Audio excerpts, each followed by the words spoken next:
오늘도 박근혜 전 대통령은 서울중앙지방법원에 나와서 재판을 받고 있습니다.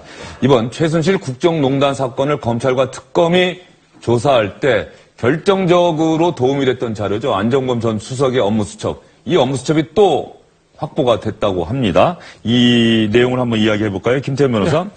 이 업무수첩에 이번에는 어떤 내용이 들어있길래 또 검찰이 네. 흥분할까요? 검찰은 사실 박근혜 전 대통령이 이제 뇌물죄에 공범을 입증할 수 있는 주요 증거를 잡은 거고, 박 전 대통령으로서 조금 이제 난감한 상황에 빠졌는데, 안정범 전 수석의 수첩, 이제 새로운 수첩 7건을 우리 이제 검찰이 입수를 한 겁니다. 거기 이제 어떤 내용이 들어있냐면, 날짜부터 보시면 2015년 9월 13일 이렇게 되어 있습니다. 9, 13, 15. 저게 15년 9월 13일입니다.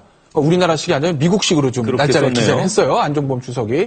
VIP, 조금 뭐 대통령을 의미하는 것이겠죠. 그러니까 VIP 지시사항을 나타내는 것 같습니다. 15년 9월 13일에 뭐라고 얘기했냐. 프랑크푸르트 외환은행 누구누구 이상화하고 독일 현지 계좌번호가 전화번호입니다. 전화번호입니까? 계좌번호가 아니고? 예, 이상화 씨 이제 전화번호라고 하죠. 독일 현지 전화번호요. 그래서 저 이상화 씨라고 하면은 KB 외환은행의 KB 하나은행의 독일 프랑크푸르트 지점장을 있으면서 당시에 최순실 씨와 굉장히 가까워서 최순실 씨의 어떤 독일 내에서 돈 문제를 처리해 준 사람이다. 그래서 그 공로로 한국에 돌아와서 임원으로 승진했고, 그 임원으로 승진하는 데 있어서 최순실 씨가 박근혜 전 대통령에게 청탁을 했다라는 것이 그동안 특검 수와 검찰 수사를 통해서 밝혀지지 않았습니까? 그 인물인 이상화 씨의 전화번호를 안정범 전 수석에게 2015년 9월 13일에 박근혜 전 대통령이 딱 적어줬다는 겁니다. 적어주면서 뭐라고 지시했는지는 저 수첩에 나와 있지는 않은데, 어쨌든 박 전 대통령이 이상화 씨의 전화번호를 안정범 전 수석에게 가르쳐줬다는 것 때문에 특검은 박근혜 전 대통령이 최순실 씨의 독일에서의 어떤 삼성과의 거래를 알고 있었던 건 아니냐, 이렇게 보고 있는 겁니다. 예. 그러면 대통령이 청와대 참모여에게 연락처 주고 나서 말이에요. 네. 이성 기자. 실제로 뭐 구체적으로 움직임 같은 것도 있었던 거예요? 네, 있었습니다. 어때요? 특검은 저 전화번호를 어떻게 알았느냐 하는 거는 최순실 씨가 박근혜 전 대통령에게 전달해줘서 박근혜 전 대통령이 이제 안정범 수석한테 이제 주는 걸로 이렇게 나타났거든요. 바로 그 다음날 14일이겠죠. 삼성에서 최순실 씨의 그 하나은행 계좌로 10억 8천만 원이 바로 입금이 됩니다. 이것을 시작으로 해가지고 끝나는 것이 아니라 1년 동안에 코레스포츠라고 최순실 씨가 이제 독일에 마련한 현지 법이 있지 않습니까? 거기 78억 원이 들어가는데요. 이 돈이 이제 박근혜 전 대통령의 뇌물 433억 원 가운데 일부다. 이게 이제 특검의 그동안 수사 내용이었습니다.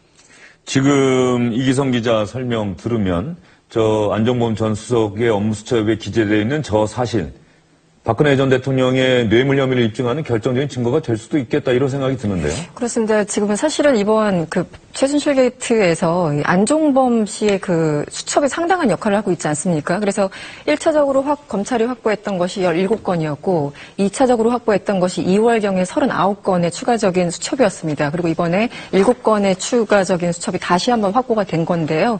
이게 흥미로운 게 2월 당시 특검의 이규철 대변인이 이런 얘기를 했었죠. 그 1차 이재용 삼성 부회장에 대해서 영장이 기각됐을 이후에 이 수첩을 확보하고 다시 영장을 청구했는데 발부가 되지 않았습니까? 그래서 발부 사유로 이 이유를 들었습니다. 그 안종범 씨의 그 39건의 수첩이 상당한 영향을 미쳤다. 그만큼 수사에 굉장히 도움이 됐다라고 얘기를 했기 때문에 이번에 추가적으로 확보된 이 수첩의 구체적인 내용들도 앞으로 있을 어떤 재판 과정에서 굉장히 중요한 그 어떤 팩터로 작용하지 않을까라는 생각이 듭니다. 네. 제가 주요 뉴스 전해드릴 때도 이런 얘기를 해드렸습니다만 안정범 전 수석의 업무수첩을 정말 박근혜 실록이다 이렇게 불러도 무방하지 않을까 하는 생각이 좀 들어요. 네. 지금 몇 건이나 있는 거죠? 총 17건, 39건이니까 지금 56건이었고요. 7건까지 더하니까 지금 63개가 되는 건데요. 너무나 날짜와 이 구체적인 번호까지 나와 있기 때문에 앞으로 삼성과 이 최순실 씨의 관계 이런 것들을 입증하는 데 있어서 굉장히 중요한 역할을 하지 않을까라는 생각을 조심스럽게 해봅니다. 박근혜 전 대통령 입장에서는 정말 자신의 지시사항을 꼼꼼하게 메모하고 정확하게 기재한 다음에 그대로 이행했던 안정범 전 수석 신뢰했을 텐데 결과적으로 그 안정범 전 수석의 지금도 화면에 예전에 국정농단 사태 때 여러분 많이 보셨습니다만 저렇게 꼼꼼하게 적었던 안정범 전 수석의 업무수첩이 역설적으로 박근혜 전 대통령의 혐의를 입증하는 증거가 된다. 이게 참 아이러니컬한 건데 지난 정부 때 그런 말이 유행했잖아요. 적자 생존이다. 그러니까 대수비 또는 이제 국무회의 때 적지 않는 국무원이란 비서관들은 살아남을 수 없다. 뭐 일각에서는 청와대 출입기자도 안 적었다가 뭐 홍보 관계자한테 혼났다는 얘기까지 들릴 정도로 적자 생존이라는 얘기들이 있었는데 이게 박근혜 전 대통령과 안종범 전 수석 등 지난 정부 국정농단 관계자들한테는요 이게 적자 생존이 아니라 정말 적자 사망으로 돌아오는 거죠. 예. 그러니까 저 안종범 수첩이 만약에 없었다고 하면 제가 봤을 때는 박근혜 전 대통령 지금 아마 내곡동에 있었을 거예요. 검찰과 특검이 네. 혐의를 입증하기가 쉽지 않았겠죠. 쉽지 않았을 거예요. 아마 진짜 내곡동에 있지 저렇게 뭐 구치소에 수감되지는 않았을 건데 그 정도로 안종범 전 수첩이 검찰과 특검에게는 결정적인 증거가 되는 거고 반대로 박근혜 전 대통령의 가장 본인에게 불리한 것으로 다 칼로 돌아오는 것이죠. 예. 그러면 박근혜 전 대통령 이야기 했으니까 최순실 씨 이야기 한번 해볼까요? 네. 최순실 씨도 지금 재판 많이 받고 있는데 최 씨는 재판부에게 조금 불만이 많은 것 같아요. 자꾸 뭐 어디 아프다고 한다면서요? 뭐 조사를 받을 때부터 그랬고 지난 5일 날이었죠. 몸이 구치소 안에서 넘어져가지고 온몸에 타박상이 있고 요추하고 꼬리뼈 다쳐가지고 재판장 못 나온다 해도 결국 그날 못 나왔어요.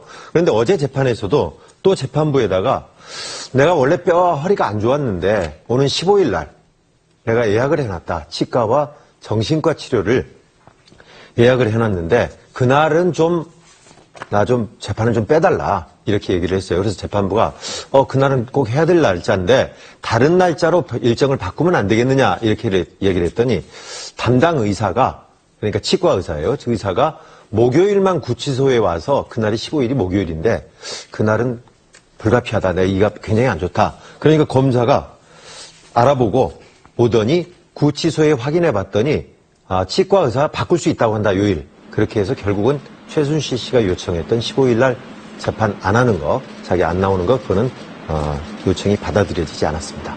예.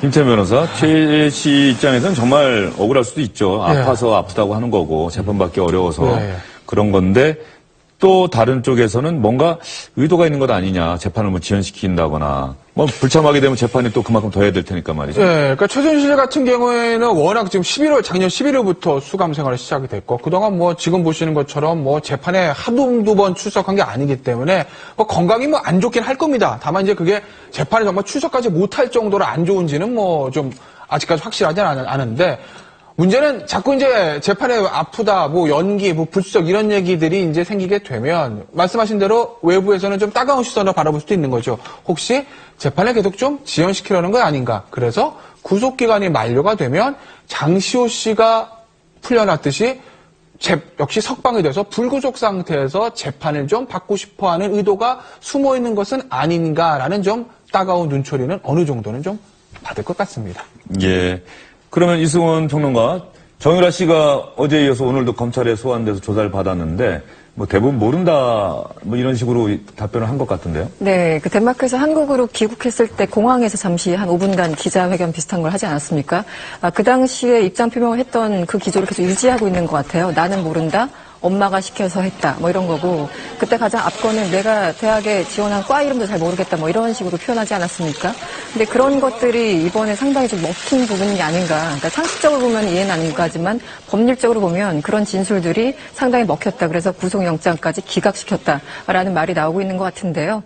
어쨌든 어제 오전에 그 검찰에 소환돼서 14시간 이상 조사를 받고 오늘 새벽에 다시 풀려났는데 오늘 다시 그러니까 세 번째 조사를 받고 있는 것이죠. 그래서 검찰은 이제 한 번 구속영장이 기각했기 때문에 당시 집중했었던 이화여대 비리, 뭐 입학 비리나 청담고에 있었던 뭐 허위, 뭐 출석 이런 부분을 떠나서 삼성에서 그 받은 자금들이 뭐 범죄 은닉을 한 것은 아닌가 이런 삼성 지원금과 관련해서 좀 수사를 확대하고 다시 한번 뭐 영장을 청구할지 안 할지는 모르겠습니다만 계속 수사를 확대하고 있는 그런 상황이 아닌가라는 생각이 듭니다. 네.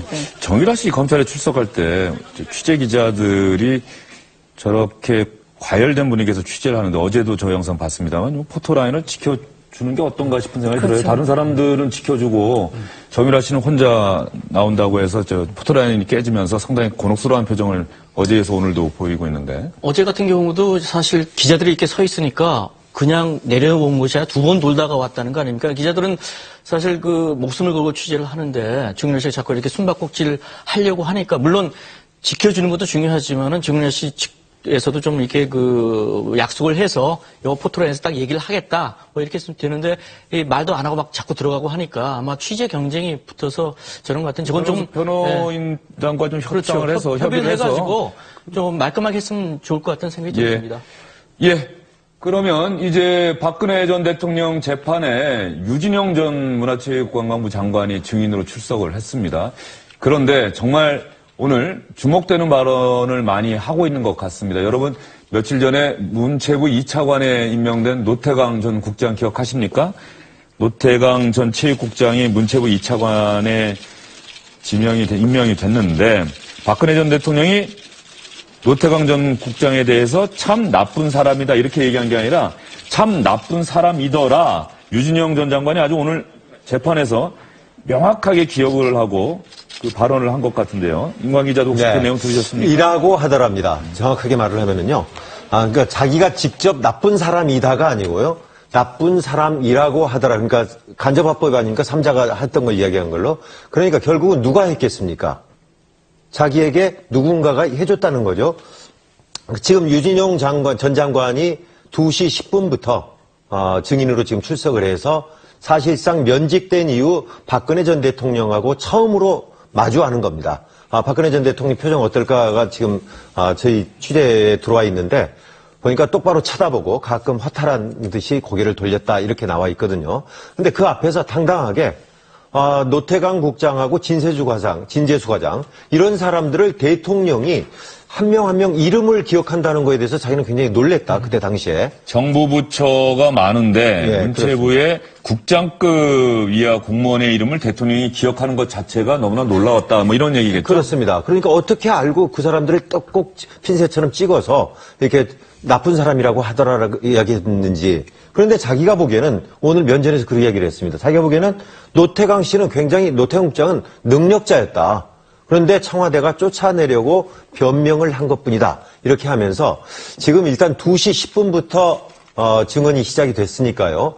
크게 증언할 것들은 지금 말했던 2013년 정유라 씨가 그때 학생이었죠. 그때 승마대회에서 2위를 한 사건, 그거에 대한 조사에 얽혀서 노태강 국장과 진재수 과장이 쫓겨났던 그 사건, 그 다음에 블랙리스트, 그리고 거기에 따라서 1급들의 무더기 해고된 거, 면직된 거, 이런 것들, 그런 것들에 대해서 이야기를 할 것이기 때문에 지금은 제일 먼저 말씀을 드렸던 2013년도 상주에서 있었던 지금 승마대회, 정유라 양과 관련되어 있던 승마대회를 지금 집중적으로 증언을 하고 있는 상황입니다.